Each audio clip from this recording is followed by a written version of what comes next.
সোমেন স্যারের পক্ষ থেকে অষ্টম শ্রেণীর সকল ছাত্রছাত্রীকে শুভেচ্ছা। আজকে আমরা অষ্টম শ্রেণীর ভৌতবিজ্ঞানে পরমাণু এবং অণুর ধারণা এবং পদার্থের বিভিন্ন অবস্থা সম্পর্কে আলোচনা করব। তো ইতিমধ্যে আমরা পরমাণু এবং অণুর ধারণা প্রথম দিকের অংশটুকু আলোচনা করে এসেছি। সেখানে আমরা ডাল্টনের পরমাণুবাদ, অণু পরমাণু কাকে বলে এবং পরমাণুর যে মডেল অর্থাৎ পরমাণুর মধ্যে ইলেকট্রন, প্রোটন, নিউট্রন কিভাবে থাকে সেই সম্পর্কে আমরা ধারণা আলোচনা করেছি। পারমাণবিক সংখ্যা, ভর সংখ্যা এগুলো কিন্তু আমরা ইতিপূর্বে আলোচনা করে এসেছি। যাই হোক, তো আজকে আমরা তার পরের যে অংশ অর্থাৎ 81 পাতার উপরের দিকের খানিকটা অংশ থেকে 84 পাতা পর্যন্ত আমরা আলোচনা করব। তো তোমরা দেখো, যে পর্যন্ত আমি আলোচনা করেছিলাম অর্থাৎ পরমাণুর ভর সংখ্যা এবং পারমাণবিক সংখ্যা এবং সেইগুলো দিয়ে কিভাবে একটা পরমাণুকে লেখা হয়, যেমন নাইট্রোজেন পরমাণুকে আমরা লিখেছিলাম 7n14, তো ওটা আমরা আলোচনা করে এসেছি। এবং হাইড্রোজেন পরমাণু ও আরো লিথিয়াম পরমাণু, এই সমস্ত পরমাণুগুলোর গঠন আমরা কিন্তু শিখে এসেছি।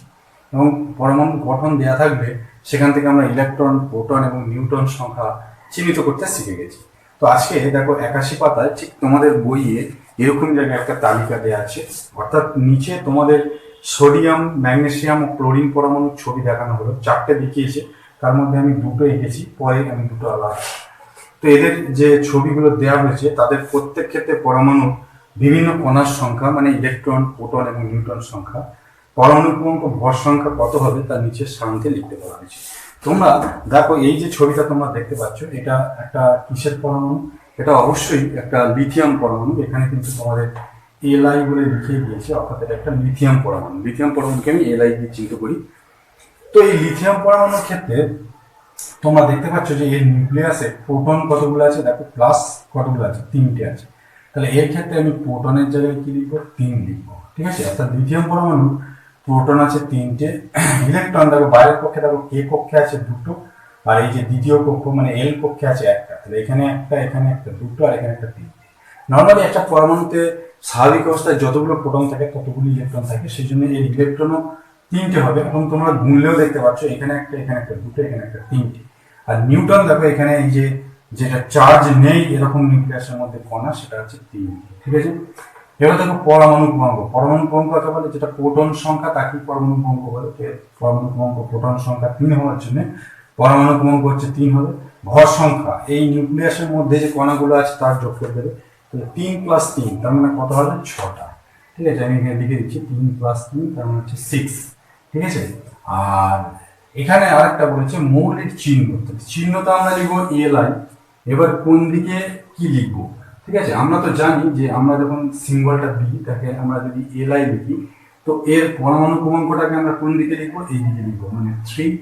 আর ভর সংখ্যাটাকে আমরা এই দিকে লিখবো, অর্থাৎ 6। অর্থাৎ এটাকে আমরা লিখবো 6li3 বা 3li6, যাই বলে না কেন। এইটা হচ্ছে পরমাণু ক্রমাঙ্ক বা পারমাণবিক সংখ্যা, আর এটা মাথায় যেটা আছে সেটা হচ্ছে ভর সংখ্যা। আচ্ছা, তারপরে যেটা আছে দেখবে তোমাদের বই এটা লিখে দেওয়া আছে সোডিয়াম, অর্থাৎ এন। তো এর দেখতেই পাচ্ছি আমাদের প্রোটন কতগুলো আছে। প্রোটন হচ্ছে আমাদের দেখতে পাচ্ছি 11টা। আচ্ছা, ইলেকট্রন কতগুলো আছে? নর্মালি প্রোটন যদি 11টা হয় তো ইলেকট্রনে 11টা থাকবে। তোমরা গুনে দেখে নাও। কে কক্ষে আছে 2টো, তারপরে আছে 1 2 3 4 5 6 7 8, তাহলে 8টা 2 10টা। আর এখানে দেখো আমাদের শেষ কক্ষপথে আছে, এখানে একটা বেশি আমার আঁকা হয়ে গেছে, এটা কিন্তু হবে না। তাহলে মোট হচ্ছে 11টা, ঠিক আছে। অর্থাৎ নর্মালি যতগুলো প্রোটন থাকে ততগুলি কি থাকে? ইলেকট্রন থাকে।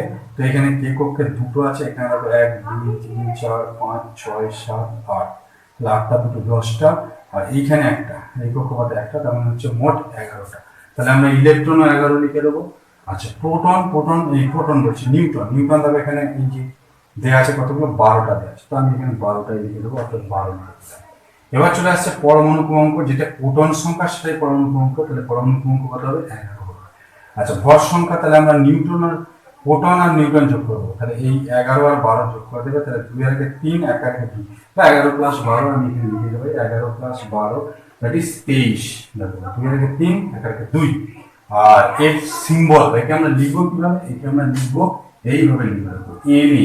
তো আমরা লিখবো একে Na দিয়ে লিখবো, সোডিয়াম যেহেতু Na। নিচে লিখবো হচ্ছে পারমাণবিক সংখ্যা মানে 11, আর উপরে লিখবো আমরা ভর সংখ্যা মানে 23, অর্থাৎ 11 Na 23। তো এটাই ছিল আমাদের এই প্রশ্নের ক্ষেত্রে উত্তর। নেক্সট আমি পরবর্তী আরো যেটা পরমাণু তোমাদের দিয়েছে সেগুলো আমরা আলোচনা করছি। আচ্ছা, এরপরে আমরা এখানে আরো দুটো পরমাণুর ইলেকট্রন, প্রোটন, নিউট্রন সম্পর্কে জানবো। তারপর Mg মানে ম্যাগনেসিয়াম। তোমরা এর পারমাণবিক স্ট্রাকচার দেখে বুঝতে পারছো যে এখানে এর নিউক্লিয়াসে প্রোটন কতগুলো আছে, 12টা আছে। তাহলে Mg প্রোটন হচ্ছে 12টা। ইলেকট্রন কতগুলো আছে, নর্মালি 12টাই থাকবে। দেখে নাও, এ কক্ষপথে দুটো, এর কক্ষপথে 1 2 3 4 5 6 7 8, আর এখানে দুটো 10টা। 2 2 আর 8 10 আর 2 12, তাই আমাদের ইলেকট্রনও 12টা থাকবে। আর তোমরা নিউটন অবশ্যই দেখতে পাচ্ছ যে এটারও 12টা রয়েছে। তাহলে পরমাণু ক্রমাঙ্ক যেটা প্রোটন সংখ্যা মানে এই 12টারই সমান হবে। ভর সংখ্যা এই দুটো যোগ করে দেবে, 12 12 24 হয়। 12 প্লাস 12 দ্যাট ইজ 24 হচ্ছে এর আমাদের ভর সংখ্যা।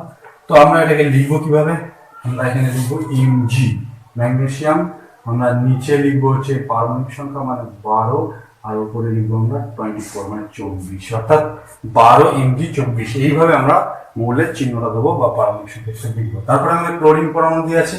তো আমরা দেখতেই পাচ্ছি যে এটা 17টা আমাদের প্রোটন আছে, তাহলে প্রোটনের জায়গায় আমরা 17 লিখে দিলাম।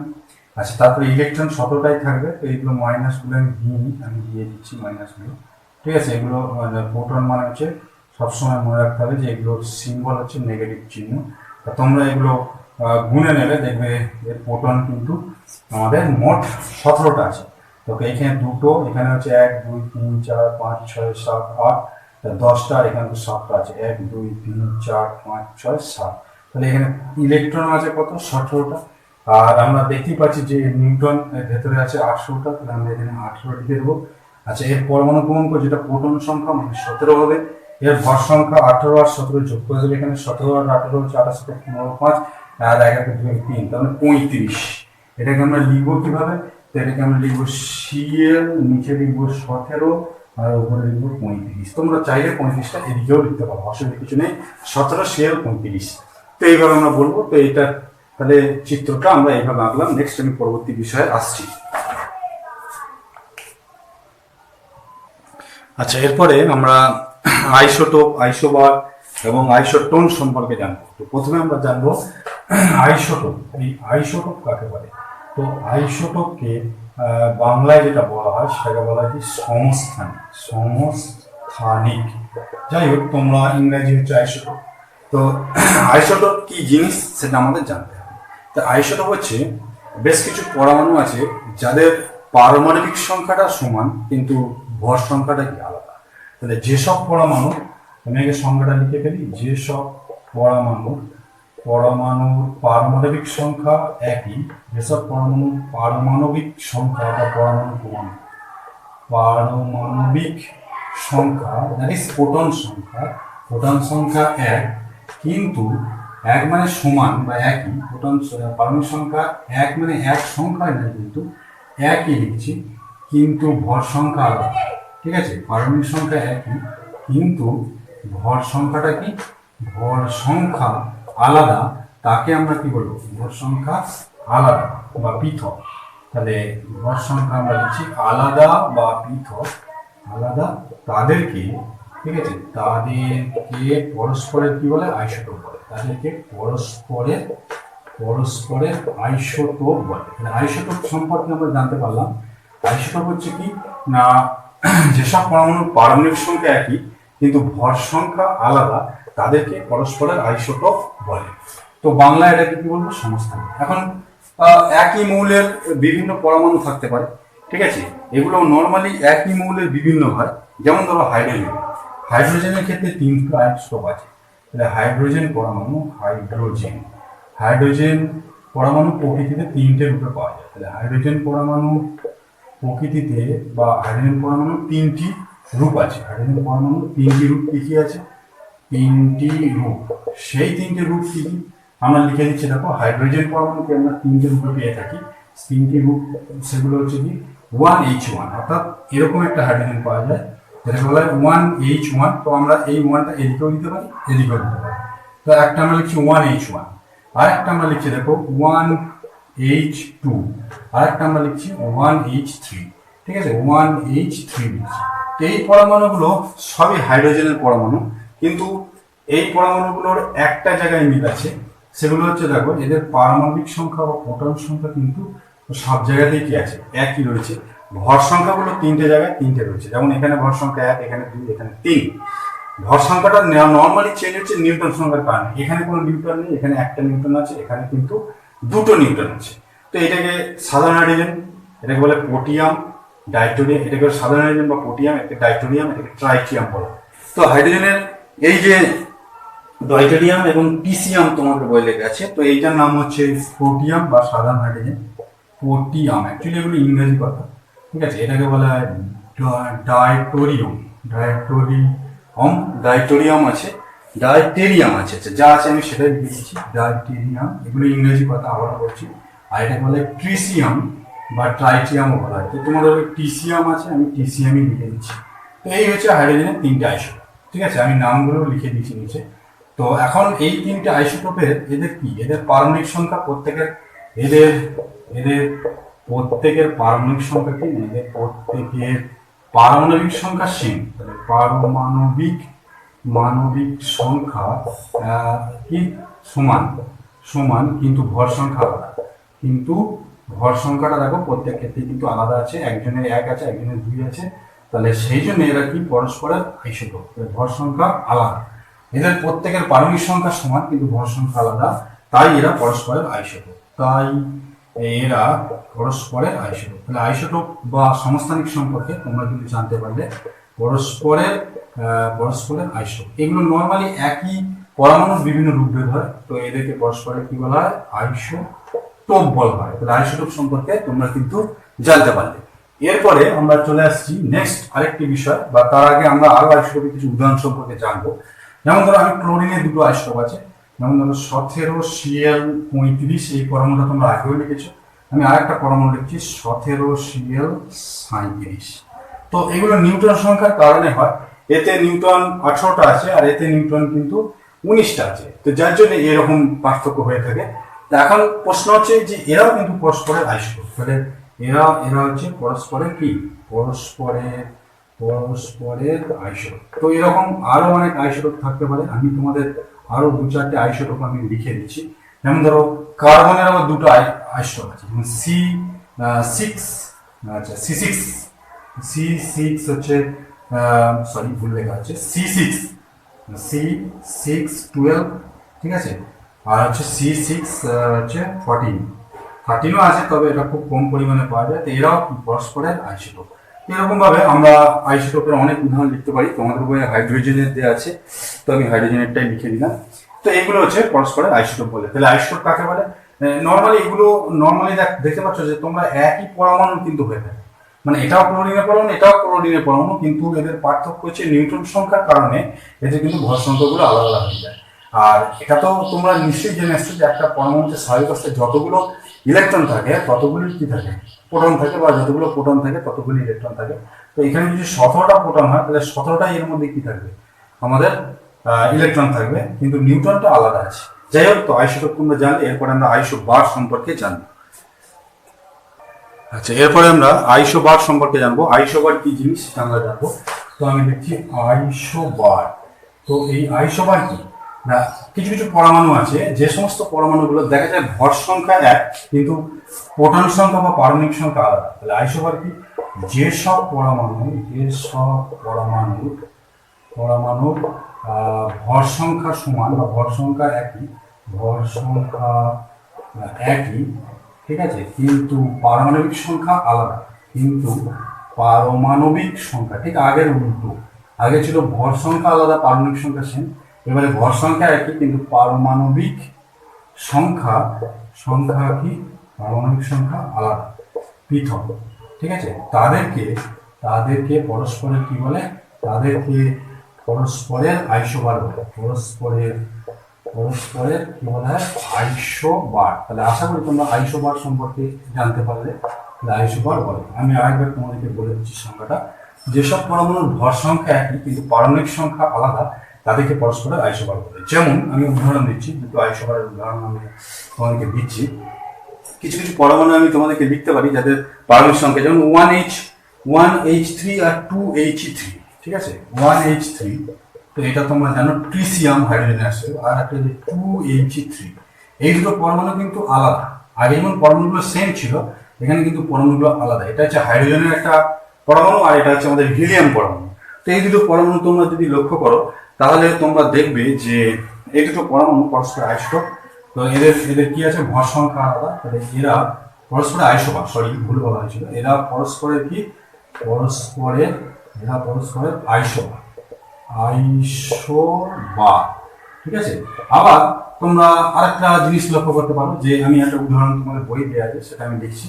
ধরো আমরা কার্বনের ক্ষেত্রে জানি যে একটা রূপভেদ আমি লিখেছিলাম, সেটা হচ্ছে যে C6 বা 14, এটা তেজস্ক্রিয়, আর এটা হচ্ছে 7N14।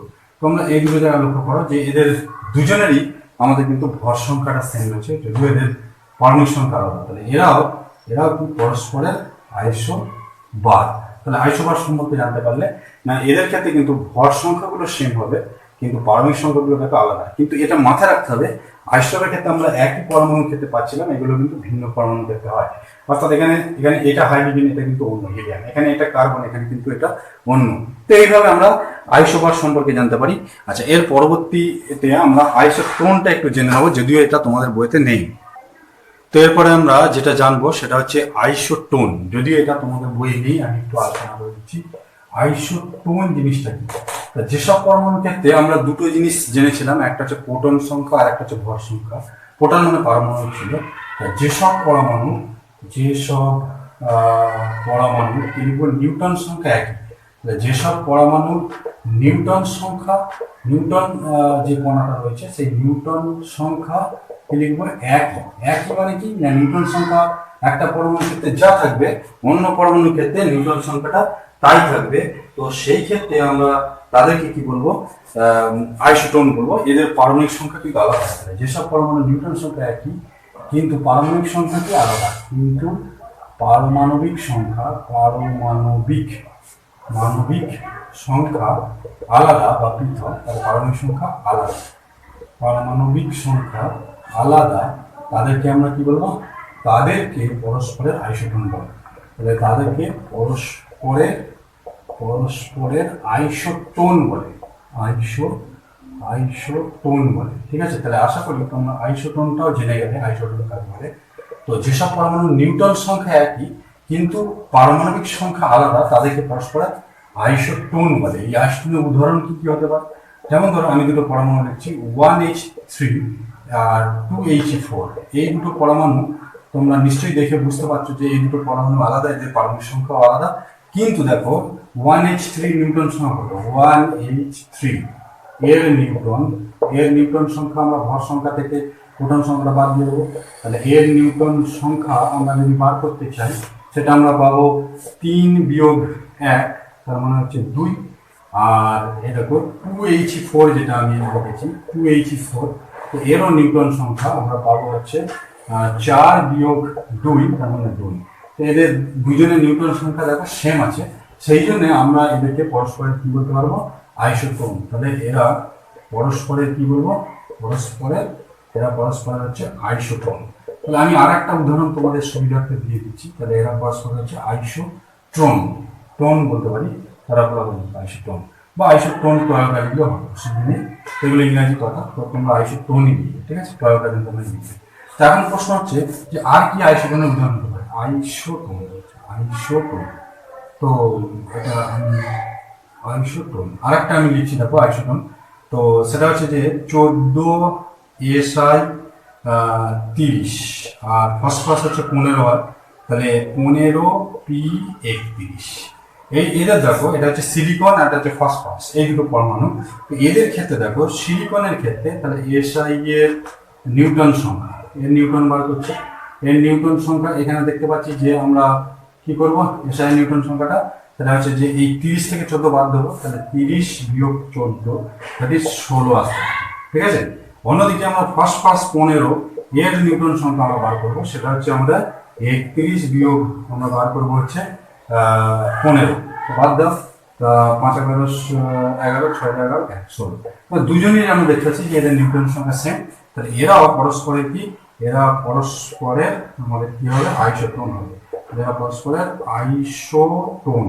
তাহলে আশা করি তোমরা আইসোটোন কাকে বলে সেটা কিন্তু তোমরা জানতে পারলে, যে আইসোটোন বলে। তাহলে এরাও পরস্পরের কি, না আইসোটোন। তো এই ছিল আমাদের আইসোটোন পর্যন্ত পড়া বা আইসোটোন পর্যন্ত বিষয়গুলো। এরপরে আমরা তোমাদের যে অংশটুকু বাকি আছে সেটা আমরা আলোচনা করছি।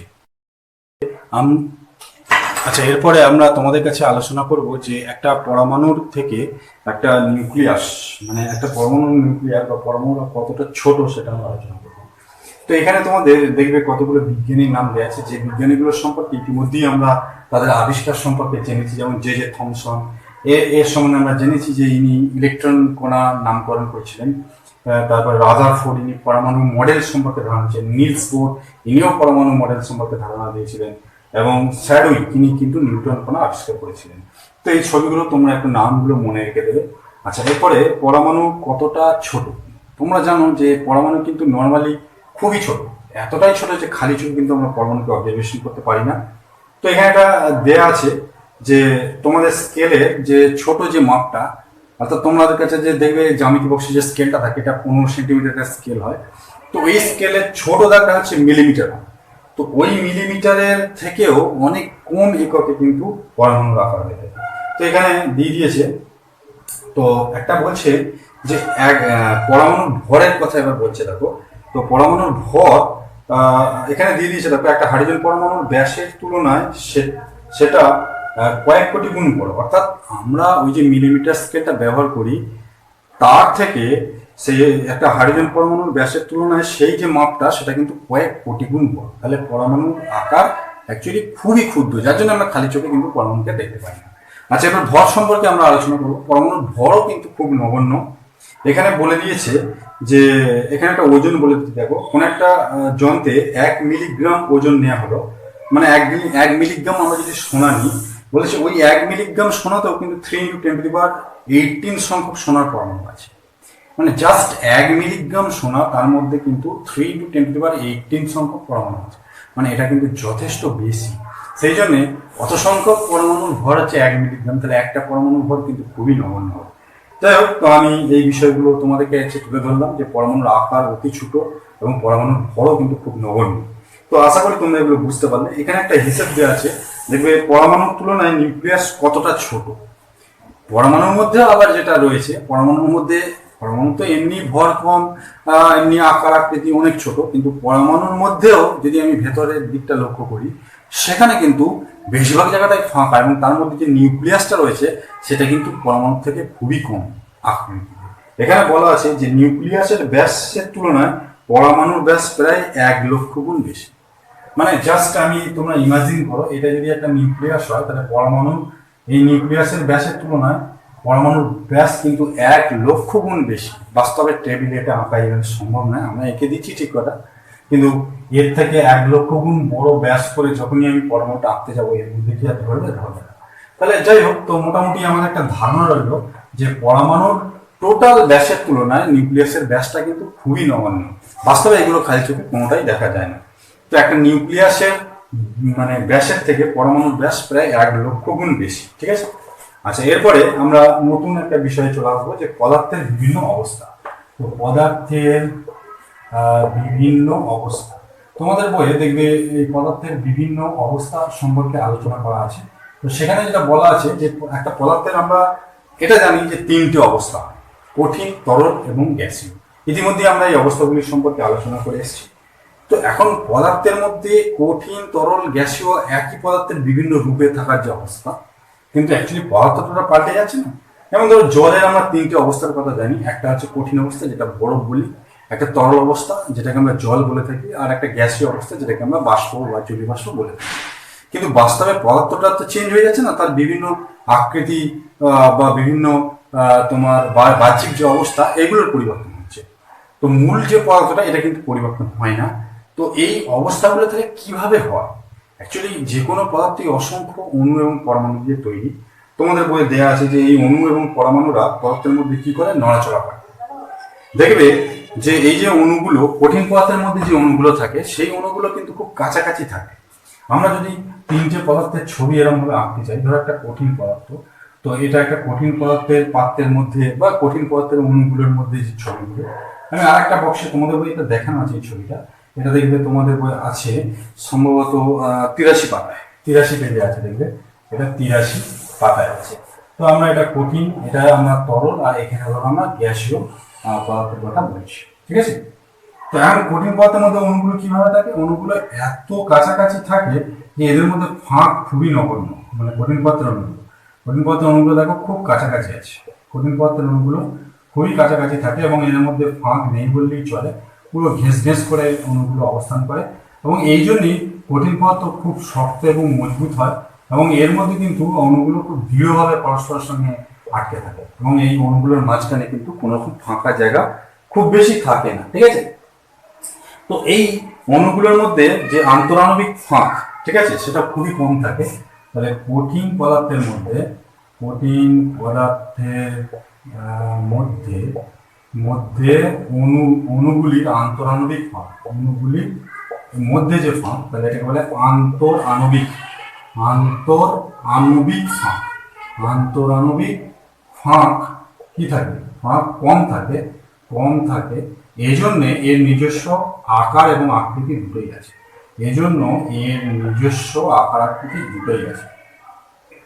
নিজস্ব আকার এবং আকৃতি দুই আছে। তাহলে আমরা একটা কঠিন পদার্থ যেমন লোহা নিই, তাহলে আকার আকৃতি আছে। তো যেমন লোহার কিন্তু একটা নির্দিষ্ট আকার আছে, আকৃতি আছে। এই জন্য লোহা দিয়ে আমরা কিন্তু কাটারি, কুল এইসব যন্ত্রপাতি তৈরি করতে পারি। এই যদি আমি অন্য কিছু দিয়ে তৈরি করতে চাই তাহলে কিন্তু হবে না। যদি আমি জল দিয়ে বলি একটা কাটারি তৈরি করবো, এটা কি হবে? কারণ জলের তো নির্দিষ্ট আকৃতি নেই। ঠিক আছে, এর আয়তন আছে। তো এই আকার আকৃতি দুটো জিনিস একই লেখা হলো এবং এর আমরা লিখবো আকার এবং আয়তন। আকার আর আকৃতি কথাটা একই, তো আকার এবং আয়তন দুটি আছে, সেই জন্য আমরা কি লিখবো যে এর আকার আয়তন দুই আছে। তাহলে কঠিন পদার্থের মধ্যে অণুগুলোর আন্তরাণবিক ফাঁক কম থাকে, এজন্য এর নিজস্ব আকার এবং আয়তন আছে। তাই আশা করি তোমরা কঠিন পদার্থ সম্পর্কে জানতে পারলে। তো এইটা আমাদের কঠিন পদার্থের আন্তরাণবিক যে জায়গাটা, তার একটা ইমেজ আমি তোমাদেরকে দিয়ে দিলাম। এরপরে আমি চলে আসি তরল পদার্থ। তো তরল পদার্থের মধ্যে অণুগুলো কিন্তু মানে এতটা কাছাকাছি থাকে না, এদের মধ্যে কিন্তু কিছুটা কি থাকে, গ্যাপ থাকে। এই জন্যে তরল পদার্থের মধ্যে অণুগুলোর মধ্যে গ্যাপ থাকার জন্য আমরা কিন্তু তরল পদার্থের একটা আয়তন পাই কিন্তু কোনো আকৃতি পাই না। ঠিক আছে, তো এটা হচ্ছে আমাদের তরল পদার্থ। তাহলে এখানে মানে এইখানে অণুগুলোর মধ্যে, তরল পদার্থের মধ্যে অণুগুলোর আন্তরাণবিক ফাঁক কঠিনের থেকে কি থাকে, কঠিনের থেকে কিছুটা বেশি থাকে। তাহলে আমরা লিখছি যে তরল পদার্থের অণুগুলির মধ্যে কি থাকে, আন্তরাণবিক ফাঁক। তাহলে আণবিক ফাঁক বা দূরত্ব, যাই বলি না কেন, ফাঁক বা দূরত্ব, ঠিক আছে, এটাকে তোমরা দূরত্ব বলতে পারো। আন্তরাণবিক ফাঁক বা দূরত্ব কঠিনের চেয়ে বেশি থাকে, কঠিনের চেয়ে কি থাকে, বেশি থাকে। তাহলে এই জন্য বেশি, এই জন্য কি থাকে না, এই জন্য এর একটা থাকে আর একটা থাকে না। এই জন্য এর আকার নেই, শুধু আয়তন আছে। মানে তরল পদার্থের ক্ষেত্রে আমরা আয়তন পাবো কিন্তু কোনো আকার পাবো না বা আকৃতি পাবো না, শুধু আয়তন আছে। দেখো এইখানে অণুগুলোর মধ্যে যে আন্তরাণবিক ফাঁক, সেটা কিন্তু আন্তরাণবিক ফাঁক বা দূরত্ব কঠিনের চেয়ে বেশি। এই জন্য এর আকার নেই, কারণ তরল পদার্থের কোনো নির্দিষ্ট আকার নেই। আমরা সবাই জানি তরল পদার্থকে আমরা যে পাত্রে রাখি সেই পাত্রের আকার ধারণ করে। আমরা যখন গ্লাসে জলকে রাখি তো গ্লাসের আকার নেয়, আবার যখন আমরা বোতলে রাখি তো বোতলের আকার নেয়। এই জন্য আমরা বলতে পারি যে তরলের কোনো নির্দিষ্ট আকার নেই কিন্তু আয়তন আছে। আমরা 1 লিটার মাপের জল নিয়ে সেটাকে আমি হাফ লিটার বোতলে ভর্তি করতে পারবো না, উপচে পড়ে যাবে। ঠিক আছে, মানে তোমাকে 1 লিটার জল দেওয়া হলো, সেটাকে বললো হাফ লিটার বোতলে ভরে দাও, এটা কিন্তু পসিবল নয়। কারণ হাফ লিটার বোতলে আমি যখনই 1 লিটার জল ঢালতে যাব তখন হাফ লিটার ভর্তি হয়ে হাফ লিটার বাইরে পড়ে যাবে। তার মানে কি, ওই ভলিউম আর ওই ভলিউম মিলছে না। তার মানে বুঝতে হবে যে তরল পদার্থে কিন্তু নির্দিষ্ট কি রয়েছে, আমাদের তরল পদার্থের ক্ষেত্রে অণুগুলির মধ্যে আন্তরাণবিক ফাঁক বা দূরত্ব কঠিনের চেয়ে বেশি হওয়ার কারণে এর আকার নেই কিন্তু আয়তনটা আছে। তো এরপর আমরা চলে আসছি গ্যাসীয় পদার্থ। এই গ্যাসীয় পদার্থ কিরকম হয়, এই গ্যাসীয় পদার্থের ক্ষেত্রে কিন্তু অণুগুলো খুবই দূরত্ব অবস্থান করে। ঠিক আছে, অণুগুলোর মধ্যে ফাঁক কিন্তু অনেক বেশি এবং এই দূরত্ব বা ফাঁক বেশি হওয়ার কারণে এদের কিন্তু আকার এবং আকৃতি কোনোটাই নেই। তাহলে আমরা লিখব কি, গ্যাসীয় পদার্থের অণুগুলির মধ্যে আন্তরাণবিক ফাঁক। তাহলে আণবিক দূরত্ব দূরত্ব তরলের চেয়েও কি হয়, তরলের চেয়ে বেশি, তরলের চেয়ে কি হয় বেশি, তরলের চেয়ে বেশি।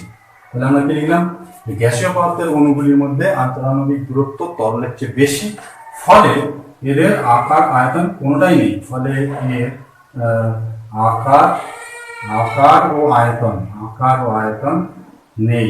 তাহলে এর আকার আয়তন কিছুই থাকে না, বা আকার আয়তন এর কিন্তু নেই। তাহলে আমরা পেয়ে গেলাম যে একমাত্র দুটোই আছে এরকম পদার্থ, নাম হচ্ছে কঠিন। একটা আছে অর্থাৎ শুধু তার আয়তন আছে, আকৃতি নেই, সেটা হচ্ছে তরল পদার্থ। আর গ্যাসীয় পদার্থের ক্ষেত্রে কিন্তু মানে আন্তরাণবিক ফাঁক যেহেতু তরলের চেয়েও বেশি, দেখতেই পাচ্ছ এখানে, যেখানে কিন্তু এগুলো সব তরলের থেকেও বেশি, তাহলে এর আকার এবং আয়তন কোনোটাই নেই। ঠিক আছে, আশা করি তোমরা এগুলো বুঝতে পারছো। তো এরপরে আমরা পরবর্তী বিষয়ে আসছি। আচ্ছা, এরপরে তোমাদের এই যে তোমরা কঠিন, তরল এবং গ্যাসীয় পদার্থের অণুগুলোর আন্তরাণবিক ফাঁকের বা অবস্থানের কথা তোমরা জানলে, এখান থেকে কিন্তু তোমরা পদার্থের অবস্থার পরিবর্তন সম্পর্কে জানতে পারবে। তো তোমরা জানো যে পদার্থের অবস্থার পরিবর্তন কিভাবে হয়। তোমরা ইতিমধ্যে পড়ে এসছো যে তাপ দিলে বা তাপ প্রয়োগে কি হয়, তাপ প্রয়োগে পদার্থের অবস্থার পরিবর্তন হয়। তাপ প্রয়োগে পদার্থের কি হয়, অবস্থার পরিবর্তন, পদার্থের অবস্থার পরিবর্তন। তাই যে কোনো পদার্থকে আমরা যদি তাপ দিই তাহলে কি হবে, তার অবস্থার পরিবর্তন হয়ে যাবে। মানে সেটা কঠিন থেকে তরল হবে, তরল থেকে কি হবে গ্যাসীয় হবে। তো এইগুলো তোমরা ইতিমধ্যেই শিখে এসছো যে তাপ প্রয়োগে পদার্থের অবস্থার পরিবর্তন হয়। তাহলে আমরা যখন কোনো পদার্থকে তাপ দিই তখন পদার্থের মধ্যে যে অণুগুলো আছে তার গতিশক্তিও বেড়ে যায় এবং অণুগুলোর কম্পনের মাত্রাও বেড়ে যায়। তাহলে কোনো পদার্থে ইতিমধ্যেই তোমরা পড়ে এসছো যে তাপ দিলে কি হয়, তার যে অণুগুলো আছে সেই অণুগুলোর মধ্যে দূরত্ব বেড়ে যায় এবং কম্পনের মাত্রা বেড়ে যায়। তাহলে কোনো পদার্থে তাপ দিলে তার অণুগুলির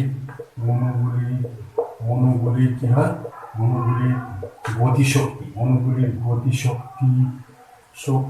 ও কম্পনের মাত্রা কি হয়, মাত্রা বাড়ে। তাহলে কোনো পদার্থে আমরা যখন তাপ দিই তখন তার কি হয়, অণুগুলোর মধ্যে গতিশক্তি এবং কম্পনের মাত্রা বাড়ে এবং কি হয়, এবং আন্তরাণবিক ফাঁক এবং আন্তরাণবিক বা অণুগুলির মধ্যে দূরত্ব বা আন্তরাণবিক ফাঁক যা কি বলি না কেন, তাহলে অণুগুলির মধ্যে দূরত্ব বৃদ্ধি পায়, তো এই ঘটনা আমরা একটা পদার্থকে যখন তাপ দিই তখন কিন্তু ঘটে। অর্থাৎ কোনো পদার্থকে আমরা যখন তাপ দিই, কোনো পদার্থকে তাপ দিলে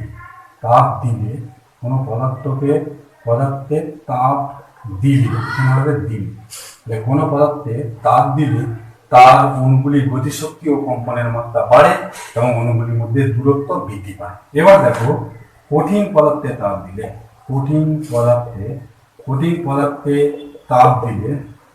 তাপ দিলে কি হয়, তার অণুগুলির গতিশক্তি বৃদ্ধি পায়, তার অণুগুলির গতিশক্তিটা কি হয়, অণুগুলির গতিশক্তি ও কম্পনের মাত্রা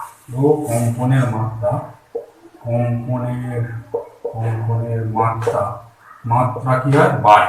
কম্পনের মাত্রা বেড়ে যায়। যখনই আমরা কঠিন পদার্থকে তাপ দেবো তখন কি হবে না, তার অণুগুলো যে রয়েছে সেই অণুগুলোর গতিশক্তি এবং কম্পনের মাত্রা বেড়ে যাবে এবং ফলে কি হবে,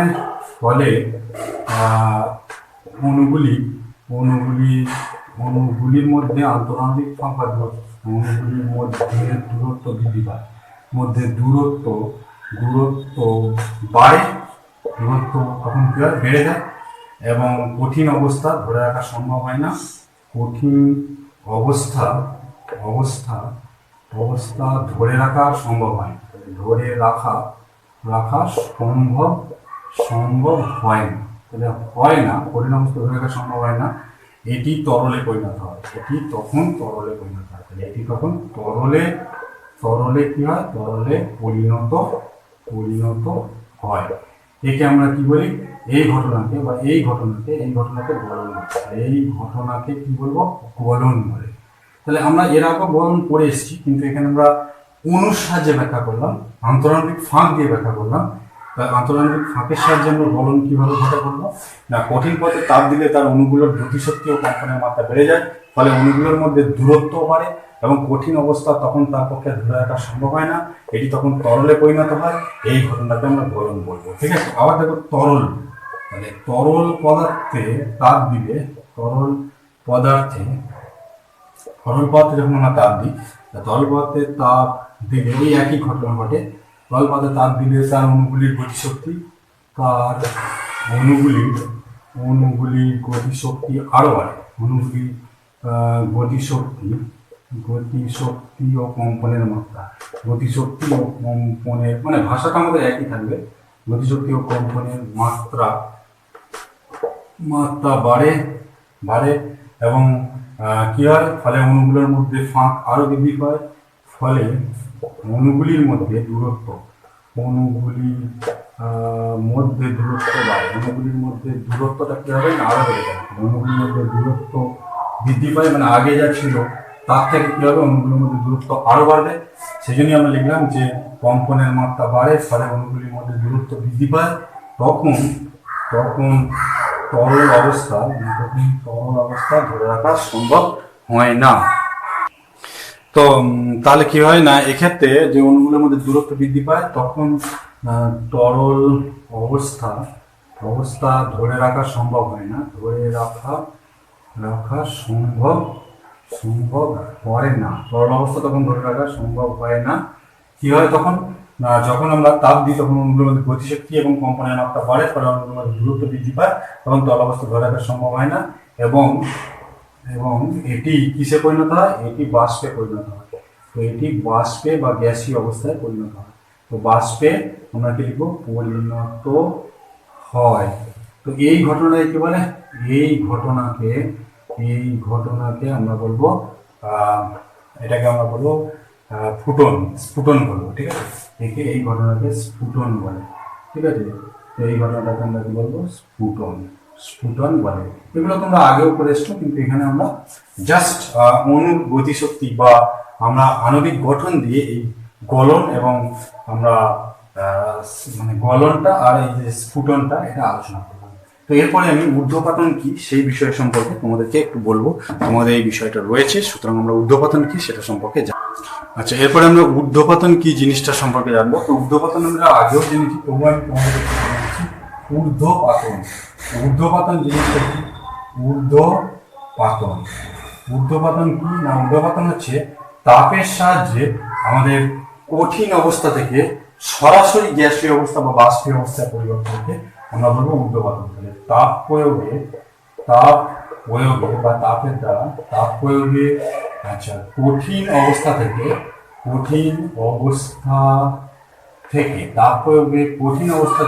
সরাসরি বাষ্পে পরিণত হবে। তাপ প্রয়োগে কঠিন অবস্থা থেকে সরাসরি বাষ্পে পরিণত হওয়ার ঘটনাকে ঊর্ধ্বপাতন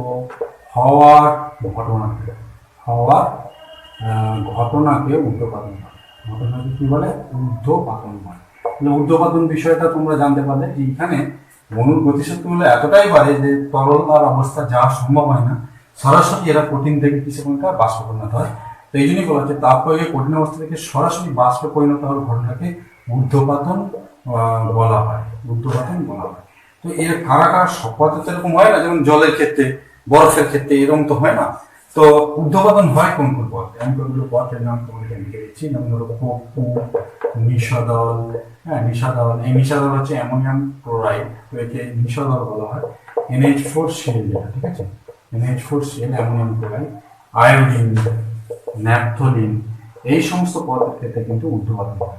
আয়োডিন, ন্যাপথলিন, তোমরা ন্যাপথলিন বাড়িতে ব্যবহার করে দেখেছো, সাদা রঙের বড়ির মতো হয়ে থাকে। তো সেই কপু, নিশাদল, আয়োডিন, ন্যাপথলিন এদের কি হয়, এদের কিন্তু ঊর্ধ্বপাতন ঘটনাটা ঘটে। ঊর্ধ্বপাতন হয়, এদের কিন্তু ঊর্ধ্বপাতন হয়। আশা করি তোমরা ঊর্ধ্বপাতন সম্পর্কে বিষয়টা বুঝতে পারলে। এখন প্রশ্ন হলো যে কেন ঊর্ধ্বপাতন হয়। অ্যাকচুয়ালি এদের যখন আমরা তাপ দিই তখন এদের অণুগুলোর গতিশক্তি, কঠিন অবস্থায় যখন তাপ দেওয়া হয় তো অণুগুলোর গতিশক্তি এতটাই বৃদ্ধি পায় এবং কম্পনের মাত্রা এতটাই বেড়ে যায় যে অণুগুলোর মধ্যে দূরত্ব খুব বেশি পরিমাণে বেড়ে যাওয়ার জন্য এদের কিন্তু তরল অবস্থা বজায় রাখা সম্ভব হয় না, সরাসরি এরা গ্যাসীয় অবস্থায় চলে যায়। তো এরপরে আর একটা অবস্থা সম্পর্কে আমরা জানবো, সেটা হচ্ছে প্লাজমা অবস্থা। এই প্লাজমা অবস্থা অ্যাকচুয়ালি কি?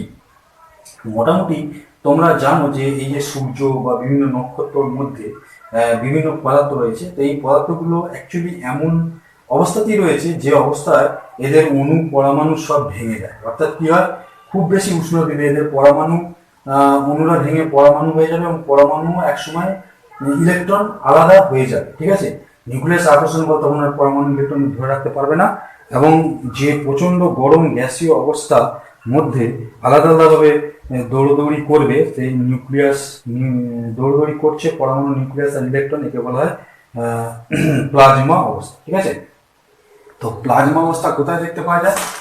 প্লাজমা অবস্থা সম্পর্কে আমরা জেনে যাব। প্লাজমা অবস্থা, এই প্লাজমা অবস্থা হচ্ছে কি, যে সাধারণত নক্ষত্রের মধ্যে, নক্ষত্র মানে যেগুলো আমাদের তারা বলে থাকি, নক্ষত্রদের মধ্যে প্রচন্ড তাপের কারণে, প্রচন্ড তাপের প্রভাবে, নক্ষত্রদের মধ্যে প্রচন্ড তাপের প্রভাবে আমাদের পরমাণু অণু ভেঙে কি তৈরি হয়?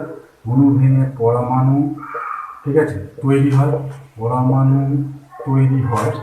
ঠিক আছে, এবং পরমাণু ভেঙেও কি তৈরি হয়ে যায় না, সেখান থেকে নিউক্লিয়াস এবং ইলেকট্রন আলাদা হয়ে যায়। ঠিক আছে, অণু ভেঙে পরমাণু তৈরি হয় এবং পরমাণু ভেঙে কি হয়ে যায় না, পরমাণু ভেঙে নিউক্লিয়াস এবং ইলেকট্রন, নিউক্লিয়াস ও ইলেকট্রন আলাদা হয়ে যায়।